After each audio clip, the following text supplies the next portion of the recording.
Assalamualaikum warahmatullahi wabarakatuh.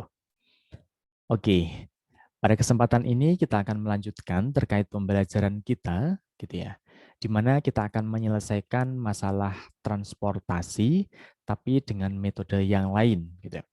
Pada sebelumnya kita sudah belajar tentang metode Northwest Corner.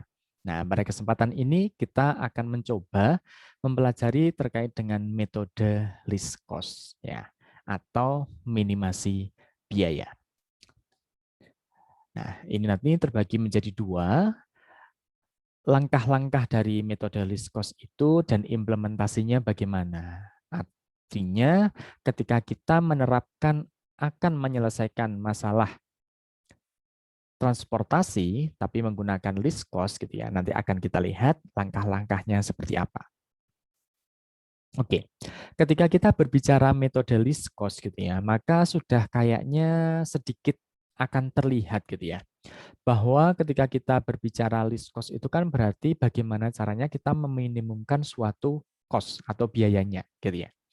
Jadi proses ketika kita menggunakan metode least cost itu merupakan pengalokasian distribusi barang gitu ya, dari suatu sumber menuju ke suatu tujuan dimulai dari sel yang memiliki biaya distribusi terkecil atau minimum cost. Jadi nanti akan kita pilih. Nah, dari tabel transportasi di sana akan terlihat gitu ya. Bagian sel mana yang memiliki nilai biaya paling minimum. Itulah yang akan menjadi titik awal perjalanan ketika kita akan melakukan pengalokasian suatu barang. Langkah-langkahnya, yang pertama kita pasti akan memilih dari keseluruhan sel yang biayanya terkecil, berarti kita pilih semua dulu yang paling kecil mana. Kalau seandainya terdapat dua, artinya ada dua yang sama dan itu merupakan yang paling kecil atau yang paling minimum, maka kita bebas untuk memilihnya gitu. Dari sel manapun, yang penting kondisinya adalah biaya yang paling minimum. Kemudian kita isikan distribusi barang dengan menyesuaikan antara permintaan dan kapasitasnya. Kemudian selanjutnya pilih sel yang memiliki biaya distribusi satu tingkat lebih besar daripada biaya sel yang dipilih pada sebelumnya. Begitu juga seterusnya. Artinya kita akan memilih yang paling kecil, kemudian lebih besar daripada sebelumnya gitu ya. Kemudian lebih tinggi lagi daripada sebelumnya hingga semua telah terisi dan seluruh barang telah teralokasikan dengan baik kepada tempat tujuannya. Nah, kasus yang kita selesaikan sama dulu ya. Ini seperti pada ketika kita menyelesaikan suatu permasalahan ya menggunakan metode Northwest Corner. Nah, kita akan melihat kalau seandainya kita akan menyelesaikan menggunakan metode least cost gitu ya, bagaimana. Nah, pastinya yang pertama kita akan diminta untuk membentuk suatu tabel transportasi. Tidak mungkin kalau tidak, karena dengan bentuk tabel transportasi ini akan mempermudah kita untuk menyelesaikan masalah transportasi tersebut. Di mana kita harus cek juga gitu ya. Apakah semua sudah terisi dengan baik gitu ya. Baik kondisi biaya distribusinya, kemudian kapasitas pabrik, kapasitas gudang atau kebutuhan gudang, dan kondisinya apakah sudah seimbang atau belum, kayak gitu. Maka kita harus cek dulu. Kalau kita menyelesaikan menggunakan metode NWC, Northwest Corner gitu ya, maka kita akan memulainya gitu ya dari pojok kiri atas atau pojok kanan bawah. Nah, sekarang kalau kita akan menyelesaikan menggunakan metode least cost gitu ya, berarti kita akan memilih dari sekian banyak biaya gitu ya, yang paling kecil mana kayak gitu. Maka kalau kita lihat gitu ya, dari sekian biaya yang ada yang paling kecil adalah 5. Karena kalau kita bandingkan antara 20, kemudian 5, 8, 15, 20, 10, 25, 9, 19, itu yang paling minimum adalah 5. Sehingga pada baris pertama kolom kedua disinilah kita akan mulai perjalanannya. Di mana akan kita bandingkan gitu ya pada gudang perpotongan antara gudang B dan pabrik W kan gitu. Jadi kita bandingkan kalau pabrik W punya 90, kemudian gudang B butuhnya 110. maka otomatis gitu ya, seluruh dari isi pabrik W gitu ya akan terkirim kepada gudang B. Nah, sehingga pabrik W akan habis. Ketika pabrik W sudah habis, maka sisi yang lain gitu ya harus kita silang agar tidak membuat rancu ketika kita akan melihat biaya mana yang lebih besar satu tingkat di atas dari 5. Coba kita lihat ketika kita akan menyelesaikan menggunakan metode least cost. Oke, kita bandingkan gitu ya. Ternyata yang paling kecil adalah 5 gitu ya. Kemudian kita bandingkan antara pabrik W sama gudang B, pabrik W 90, gudang B 110 gitu ya. Maka 90 akan masuk ke gudang B semuanya dan gudang B sisanya tinggal 20 dan pabrik W 0. Ketika 0 maka pada baris pertama itu akan kita silang seluruhnya.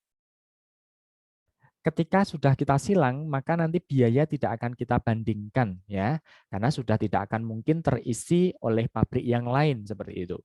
Sehingga akan kita bandingkan lagi setelah 5 gitu ya. Yang paling kecil berapa? Berarti setelah 5 adalah 9 gitu ya. Kemudian 9 di sini akan kita bandingkan gitu ya. Sisa dari gudang B tadi kan 20. Maka kita bandingkan antara 20 dan pabrik P 50. Berarti 20 yang kita pilih. 20 kita isikan seluruhnya ke pabrik B, kemudian pabrik B sudah habis berarti 0, pabrik P tinggal 30. Gitu ya.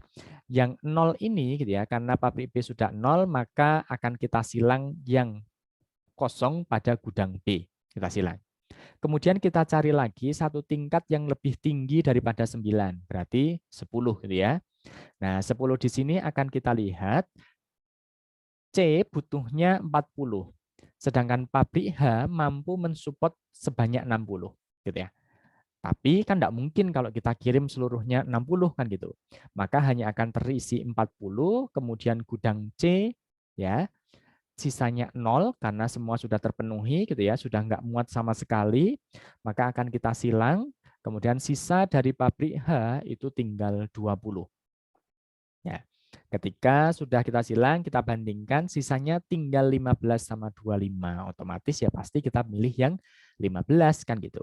15 kita bandingkan gudang A butuhnya 50 gitu ya. Tapi pabrik H tinggal 20 gitu. Maka akan kita masukkan gitu ya. 20 kita masukkan ke gudang A, kemudian pabrik H sisanya 0, kemudian gudang A masih membutuhkan 30. 30 kita bandingkan gitu ya, kebutuhannya hanya akan tersupport dari pabrik P. Jadi 30, 30, 0. Di sini akan kita bisa lihat gitu ya, bahwa biayanya ketika kita menggunakan metode least cost itu sebesar 2.830. Memang secara kalau kita melihatnya, kita bandingkan dengan metode Northwest Corner, kayaknya metode ini akan memberikan suatu biaya yang lebih kecil gitu ya. Tapi kita tidak bisa membandingkan antara metode Northwest Corner dengan metode least cost.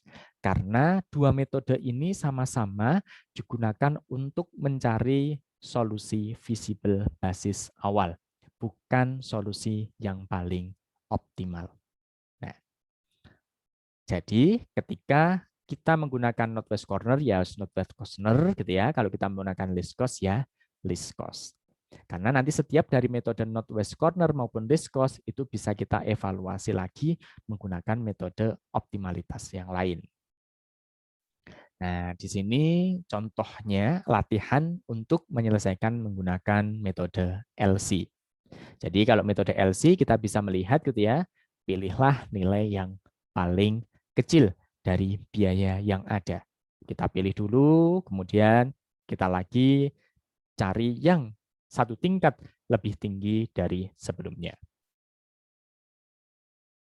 Oke, itulah terkait dengan langkah-langkah dan implementasi ketika kita akan menyelesaikan masalah transportasi menggunakan metode minimasi biaya atau least cost atau LC.